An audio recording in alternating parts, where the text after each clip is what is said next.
Hello, degenerates, weird folk, vatniks, and pro-Trumpists! Welcome to the War Zone. I'm Scruffy, and this is Scruffy Tales. And we're gonna take a look at Kursk. We're gonna take a look at Pokrovsk. Not much happening in Kursk. There are some indications that worry me a bit up in Kursk. Has to be said. Uh, But what we're seeing down in Pokrovsk is that Russia has begun moving again. They are slowly pushing out of Kotlyne, heading straight for Pokrovsk and the supply routes. Let's take a look. Right, we're gonna kick things off here in Kursk, using Andrew Perpetua's map. Let's take a look what he has to show us. This is on the 30th of January, so a couple of days ago. But take a look at this. Ukrainian drone attack, Russian car abandoned. What? Russian car abandoned? Yeah, okay, so abandoned, then hit by FPV drone. So I'm guessing we had a Russian attempt of an assault at this location. Russian drone attack. Ukrainian drone attack. And two buildings. Was that a building? That looks like buildings. Let's zoom in. So Ukrainian drone attack in these buildings. This is worrying. This means that Russia is pushing out of Nizhny and Darino towards Sverdlikovo.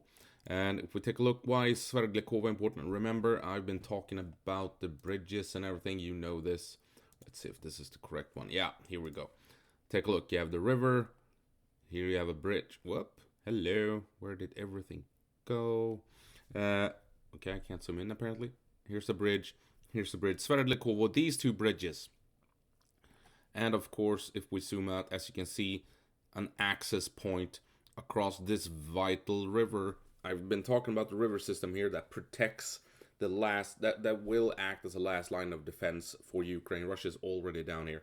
But Russia is now making moves towards Sverdlikovo, and this Ukraine needs to hold. Is can they? That would, if they can't reach this far, that suggests they are in control of these windbreaks here, and that they are now capable of moving across this field along this road.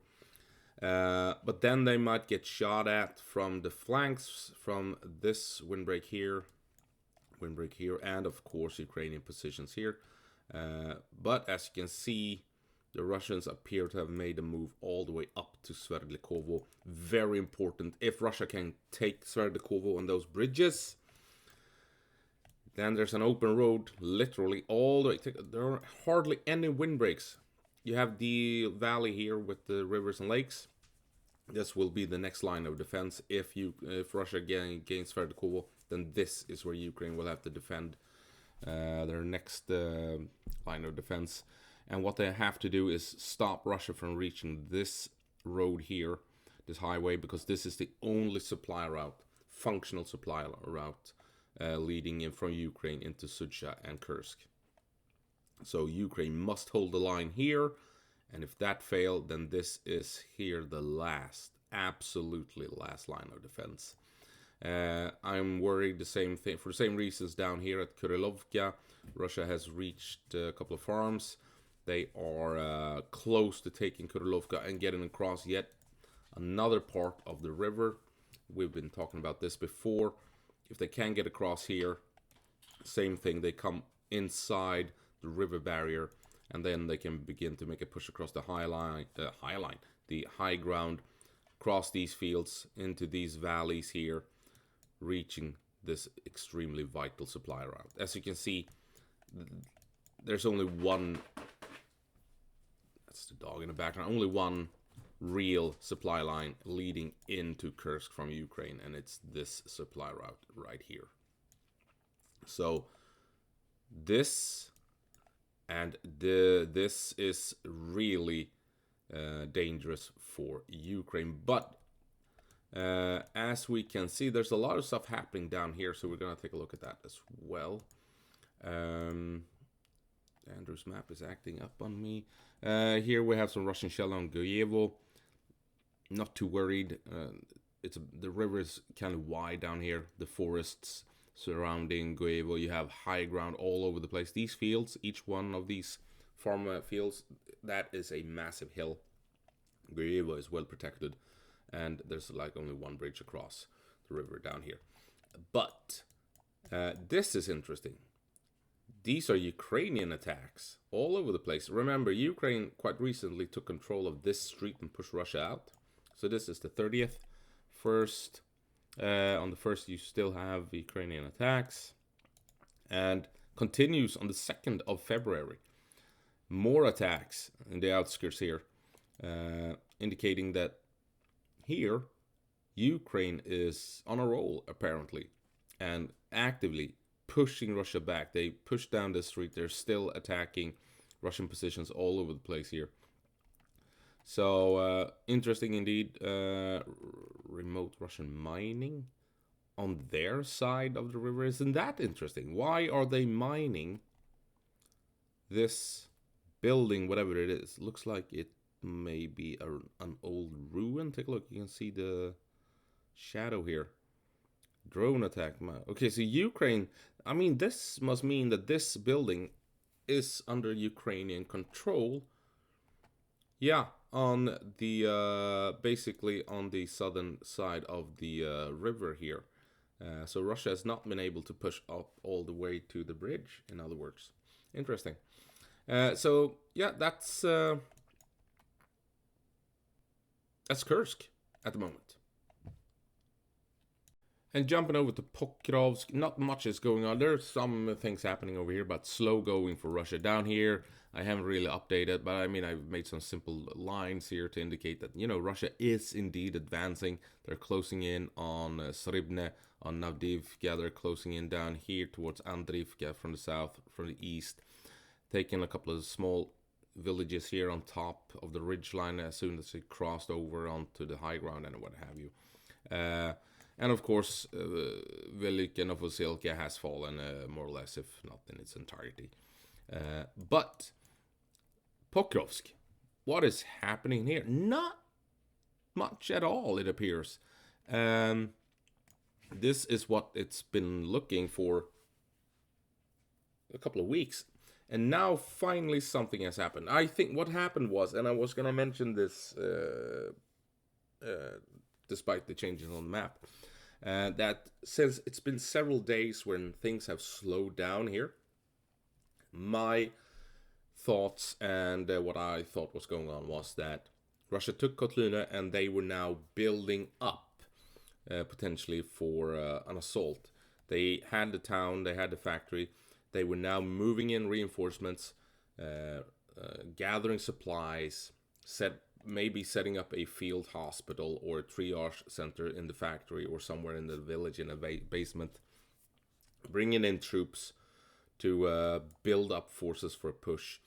And that took some time. And I was gonna say, when they have built up those forces, we will see Russia making more moves or attempts to push out. And that is what's happening right here.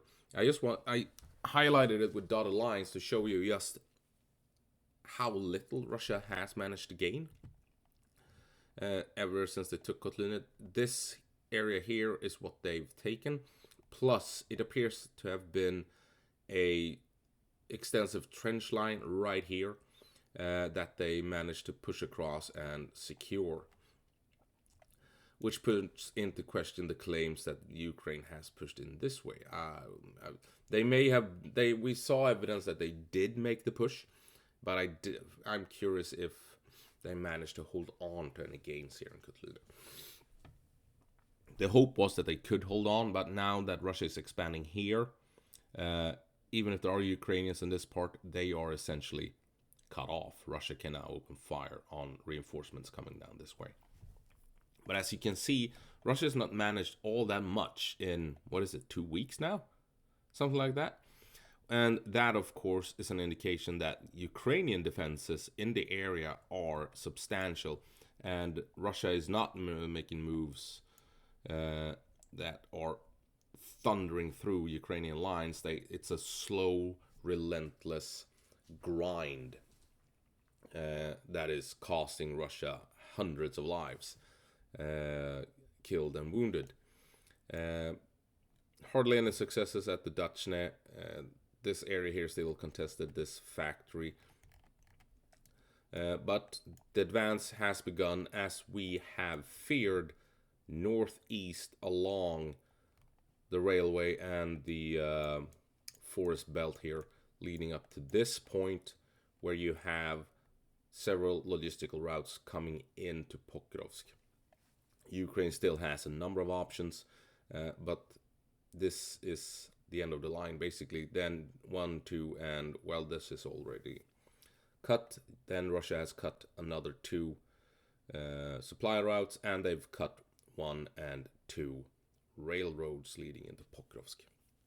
Ukraine still has a number of options coming in this way, this one most definitely, and a number of roads link up with this main supply route. They can come in this way as well.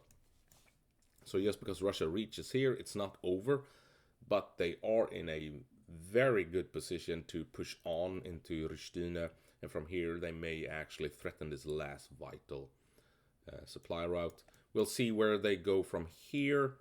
I'm thinking they're gonna push maybe this way to Novototsk to cut all the supplies coming in this way.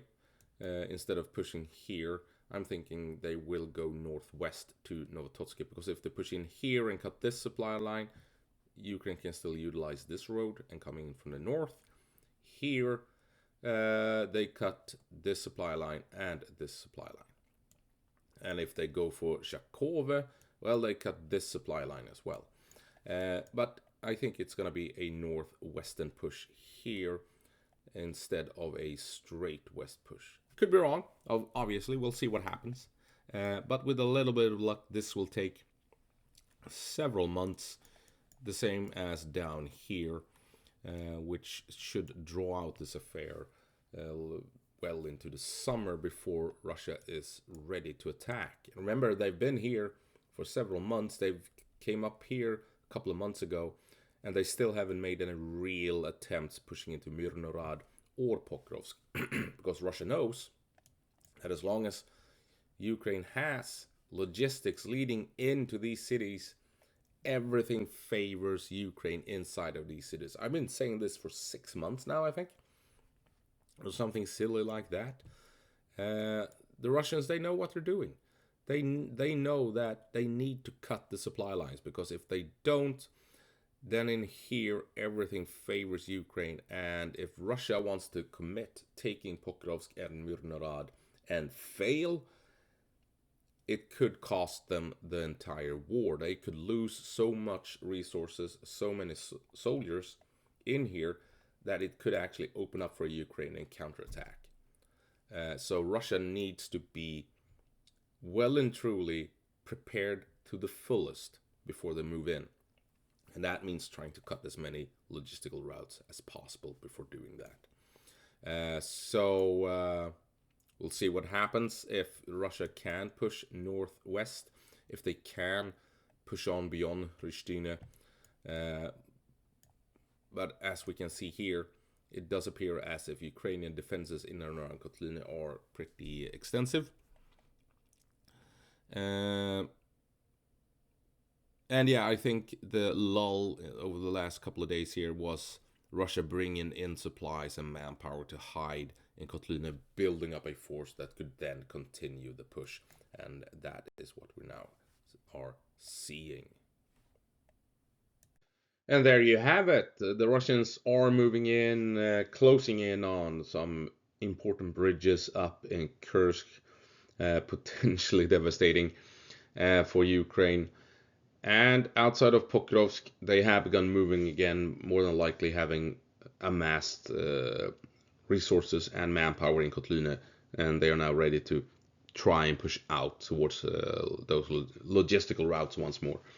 But it's slow going, which should tell us that Ukraine is putting up one hell of a fight at Pokrovsk. And Ukraine knows it. They know that they need to force Russia into the cities, into Myrhorod and Pokrovsk. It is inside the cities where they can break the Russian army. And the Russians are well aware, so they're staying the fuck away from the cities, just trying to move around on the outside, trying to cut the logistical routes, because they know if they enter Pokrovsk too soon, it will be Stalingrad all over again, but in the reverse, where the Russians will get absolutely crushed within Pokrovsk and Myrhorod if they move in prematurely. And that is why the Russians are staying away from the urban areas, stay on the outsides, and trying to cut those vital supply lines before making a move to enter the urban